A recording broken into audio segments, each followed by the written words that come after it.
자, 이제 1시간이에요. 마지막 시간이니까. 물론 예상이 그렇고요. 항상 예상과 실현은 달라질 수가 있다요. 자, 보죠, 이제.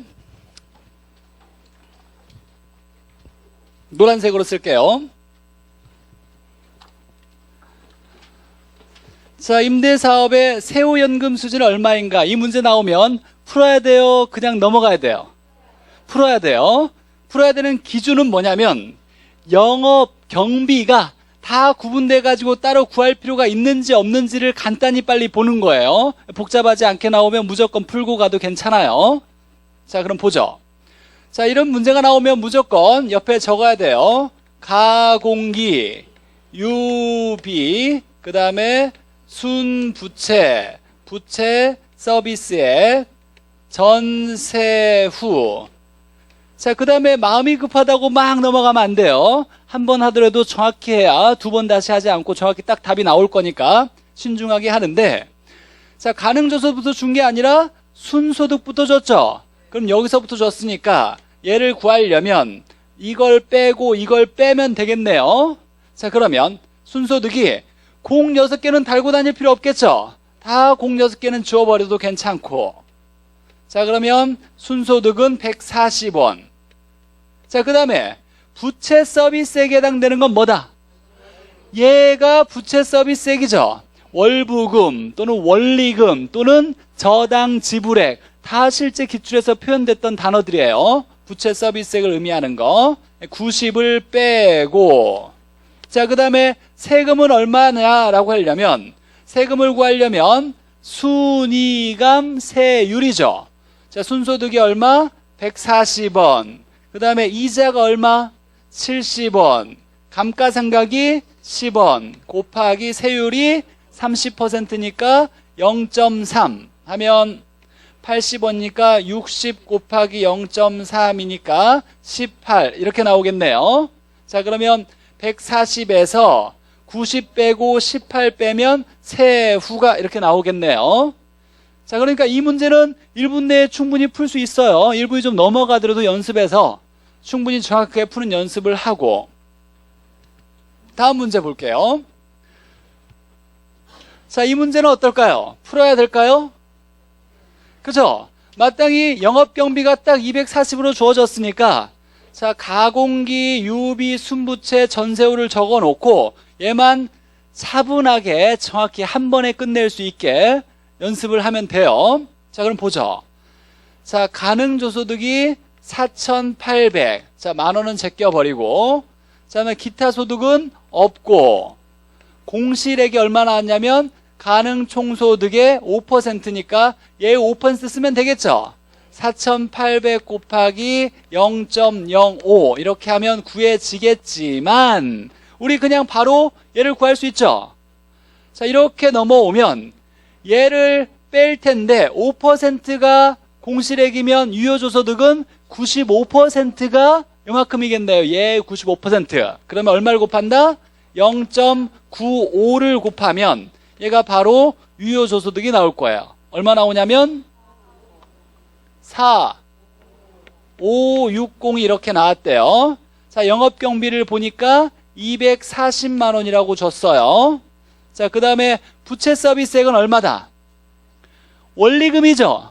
자, 원리금이 주어지지 않았어요. 그러면 원금과 이자를 더해서 부채 서비스액을 구해야 되는 거예요. 이 문제의 포인트는 여기에 있었어요. 즉, 부채 서비스액을 따로 주지 않고 원금과 이자 더한 원리금이 부채 서비스액이니까 두 개 더하면 얼마? 1,000만 원. 자, 그 다음에 세금을 구해야 되겠죠. 자, 그러면 240, 1240을 빼면 순소득은 얼마다? 죄송해요. 유효조소득에서 영업경비를 빼면 240을 빼면 순소득이 4,4320 이렇게 되겠네요. 자, 그러면 세금은 순이감 곱하기 세율이니까 순소득이 4,320 빼기 이자가 800 감가상각이 200 곱하기 세율이 20% 자, 이렇게 하면 3320 곱하기 0.2니까 664 이렇게 되겠네요. 자, 그러면 여기에서 얘 구했으니까 이렇게 1000 빼고 1664 빼면 세후가 나오겠네요. 네, 그래요. 자, 근데 사실 이런 계산 문제를 영업현금 수지는 사실 좀 반반이에요. 반반. 연습을 많이 해서 정확히 한 번에 풀어낼 수 있을 자신이 있으면 풀어야 되지만 이걸 연습을 해도 나는 자꾸 이게 눈에 안 들어와.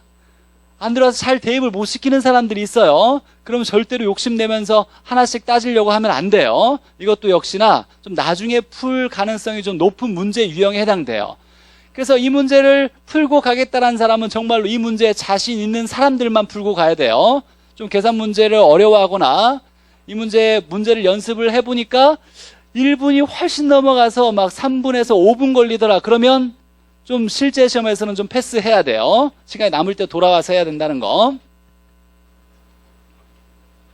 자, 이것도 마찬가지예요. 자, 자신 있으면 해도 괜찮은데 자, 굳이 내가 이걸 정확히 할 자신이 없으면 일단은 패스하고 시간이 남으면 돌아오는 거예요. 자, 한번 보죠. 그러면 어떻게 푸는지. 자, 문제에서 관한 자료이다 보니까 보기에 뭐 이렇게 다 나왔어요. 그럼 다 구해야 되는 거예요. 자, 그럼 한번 보죠.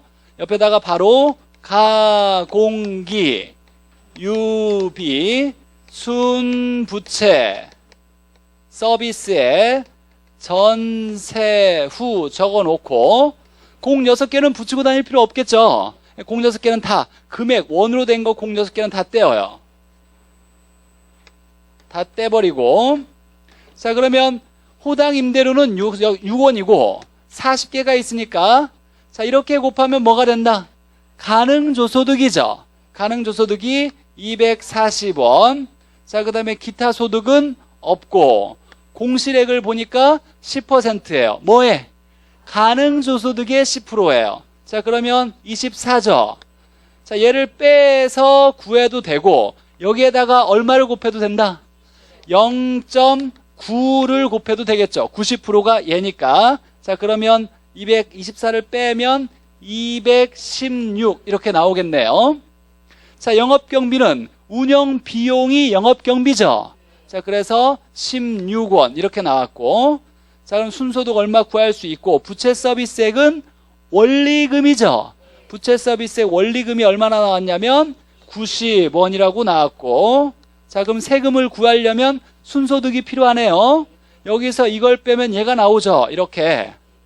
자, 그러면 200이고 자, 그럼 세금은 순이감 세율이니까 200 빼기 이자가 20 감가상각이 10 세율이 얼마? 0.3 자, 그러면 170에다가 0.3이니까 51 이렇게 되겠네요. 자, 그러면 세후는 얼마 나오겠죠? 전도 얼마 나오고 얘는 110이 나오겠고 여기서 50을 빼면 59 이렇게 나오겠네요. 그럼 다 맞는 거 해당하면 영업소득세가 50이 아니라 51 이렇게 나와야 되겠네요. 자, 그래서 이걸 한 번에 자신 있게 빠른 시간 내에 적어도 2분이 넘어가면 안 되는 거예요. 연습을 충분히 해보고. 좀 아깝죠. 근데 그냥 넘기려니. 자, 그럼 뭐 할 수밖에 없냐면 연습에서 빨리 푸는 연습을 할 수밖에 없는 거예요. 빨리 푸는 연습을 여러 번 해가지고 충분히 이거 다 외웠으니까 대입만 하면 되니까 정확하게 대입하는 연습을 빠르게 할 수 있도록 반복해서 풀어야 돼요. 자, 잔소리는 이제 그만하고. 자, 할인법. 자, 투자 분석법인데 투자를 할 건지 말 건지를 결정하기 위해서 투자를 분석하는 거예요. 근데 수익은 현재 나온다, 장래 나온다. 장래 나오니까 장래 돈을 현재로 바꿔놔서 현재 값의 수입과 현재 값의 지출을 비교해야 정확하게 투자 분석을 할 수 있다. 이 방법을 할인법이라 그래요. 정확한 명칭은 할인현금 수지 분석법인데 우린 줄여서 할인법이라고 얘기해요. 외워야 될 거. 할인법 나오면 순수내 현가, 순현가법, 수익성 지수법, 내부수익률법, 현가 들어간 거. 예를 들면 연평균 순현가법 또는 현가회수기간법, 이렇게 현가가 들어간 건 할인법이에요. 이것 뺀 나머지는 다 뭐다? 비할인법이에요. 자, 그러면 순현가는, 자, 할인법이 순수내 현가니까 여기에 등장하는 건 다 현가로 등장해요. 미래가치는 절대로 없어요. 수입도 현가, 지출도 현가, 현가로 다 비교하는 거예요. 자, 그러면 유입의 현가, 현가를, 현재 가치를 줄여서 현가라 그래요. 현가. 유입은 수입을 얘기하고 수입에서 유출, 지출을 뺀 현재 가치, 이 차이를 봐서 비교하는 것이 순현가. 당연히 수입이 커야 되니까 0보다 크거나 같으면 투자를 한다. 자, 중요한 건 할인율로 현가를 바꾸려면 수입은 장래 들어오죠. 장래 수입을 현재 가치로 바꾸려면 뭐 해야 돼요? 할인을 해야 돼요. 근데 할인율로 뭘 쓴다? 요구 수익률을 쓴대요. 근데 요구 수익률은 주관적 수익률이니까 투자자마다 같다 다르다? 다르다예요. 그러면 이 할인율 요구 수익률이 투자자마다 다르니까 이걸 다르게 적용하면 수입의 현재 가치도 다 다를 거니까 순현가도 같다 다르다? 다르다예요. 결론은 할인율을 요구 수익률로 사용하면 투자자마다 할인율이 다르니까 순현가도 투자자마다 같다 다르다? 다르다예요. 얘도 투자자마다 다르다. 자, 요구 수익률로 할인하면 투자자마다 다르다. 왜냐하면 요구 수익률은 주관적 수익률로 투자자마다 다 다르다라고 했으니까. 자, 수익성 지수는 입으로 들어가서 아래로 나온다예요. 유입 나누기 유출이에요. 입이 위에 있어야 돼요. 자, 유입 나누기 유출이고 같으면 1이니까 1보다 유입이 커야 되니까 1보다 크면 투자한다. 근데 얘도 할인율을 요구 수익률을 쓴대요. 자, 그럼 얘도 수익성 지수도 투자자마다 같다 다르다? 다르게 나올 수 있다예요. 근데 중요한 건 이 내부 수익률인데, 자, 내부 수익률은 유입과 현재 가치의 유입과 유입의 현재 가치와 유출의 현재 가치를 같게 만드는 할인율이래요. 같게 만드는 수익률을 구하는 거예요. 자, 같게 만든다. 같다. 유입의 현가와 유출의 현가가 같으면 순현가는 0, 수익성 지수는 1로 만드는 수익률, 할인율을 내부 수익률이라 그래요. 자, 그런데 얘는 할인율이 요구 수익률을 쓰는 게 아니라 내부 수익률을 쓴대요. 자체 내부 수익률을 쓴대요. 자, 그럼 얘는 투자자마다 같다 다르다 이런 말 할 때 해요 안 해요? 안 해요. 투자자마다 다르지 않아요. 얘는 내부 수익률을 구하니까 어떤 사람이 내부 수익률을 구해도 동일하게 나올 수 있어요. 투자자마다 다르게 나오지 않아요. 요구 수익률을 쓸 때만 투자자마다 다르게 나오는 거고. 자, 그런데 중요한 건 얘죠. 요구 수익률을 쓰긴 해요. 언제 쓰냐면 할인할 때 쓰는 게 아니라 투자를 판단할 때 이 내부 수익률은 기대 수익률의 아까 일종이라고 했으니까 기대 수익률과 요구 수익률을 비교해서 투자를 한다 안 한다 이런 걸 배웠죠. 당연히 기대 수익률이 커야 되니까 요구 수익률을 내부 수익률과 비교해서 투자 판단할 때 투자를 할 건지 말 건지를 요구 수익률을 이때 사용한다예요. 자, 그러면 자, 순현가는 할인율로 요구 수익률을 사용한대요. 그럼 순현가를 구하려면 얘 현재 가치를 구하려고 할인을 해야 되겠죠. 그러면 순현가를 구하려면 사전에 투자자가 나는 요구 수익률을 얼마로 정해서 할인할 거야 라고 정해야 돼, 안 정해야 돼요? 정해야 돼요. 그럼 사전에 순현가나 수익성 지수는 요구 수익률을 정해 놓고 그 정한 수익률을 바탕으로 할인을 해서 현재 가치를 구해서 수입의 현재 가치 빼기 지출의 현재 가치를 비교해서 투자를 할 건지 말 건지는 0보다 크냐 작냐를 따지는 거예요.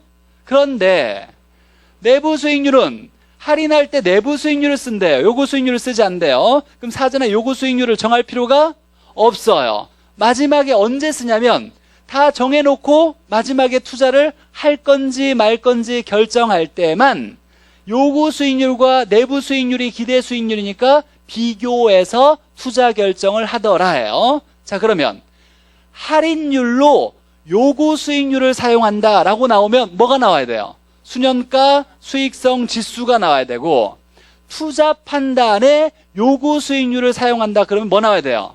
내부 수익률 이렇게 나와야 돼요. 자, 이게 기본적인 거고, 자, 문제는 내부 수익률을 구하는 건 이따가 그냥 지출값